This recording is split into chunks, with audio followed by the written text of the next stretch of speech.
Live from Muzzy Field here in Bristol, Connecticut, the Bristol Blues are back. Hi, everybody. Chris Saunders, AJ Fabry to my right.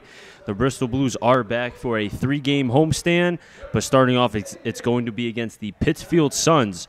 But before we break that down of the Pittsfield Suns, who are back here at Muzzy Field, let's go over the recap of their recent home game, or rather away game, against the Brockton Rox. First off, Brockton handled the Bristol Blues, AJ, here at Muzzy Field on Friday, and mollywopped them 11-3 score. And you and I were talking as we were leaving the stadium about how this team would react to a game like that, where it was their worst loss of the season. And we saw on the following day, they handled it pretty well, AJ. Chris, taking care of business, they came back to hand Brockton a loss 4-2-3, pulled out a nail-biter victory on Saturday. And Chris, we talked to Coach Ronnie Palmer before this game about that bounce-back performance. And Coach Palmer said our approach, that Bristol's approach heading into that first Brockton game where they got blasted by 8 runs, it just wasn't there.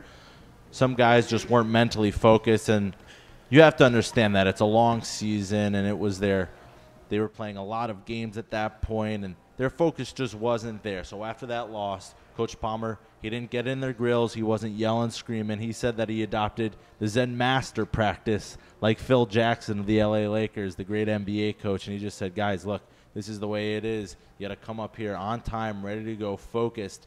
And they did exactly that when they went on that road trip to Brockton, and they handled business. And it was Nick Riscotti who got the W on the mound. Another great performance from him, and he was able to earn the victory. He went 6 innings strong, allowing just 5 hits, only 1 run, and a strikeout. So another dominant performance from this Blues pitching staff, which is exactly the formula they've used to get to this 8-2 record in the FCBL. And another big day for Rich Brereton, who went 4 for 5 with 2 ribbies. The guy can do it all. But a bounce-back performance, that's what great teams do. You're obviously going to have some stumbling blocks along the way, but your ability to respond to adversity is going to prove whether this team can compete for a championship. And so far, Chris, they've answered the bell in that circumstance.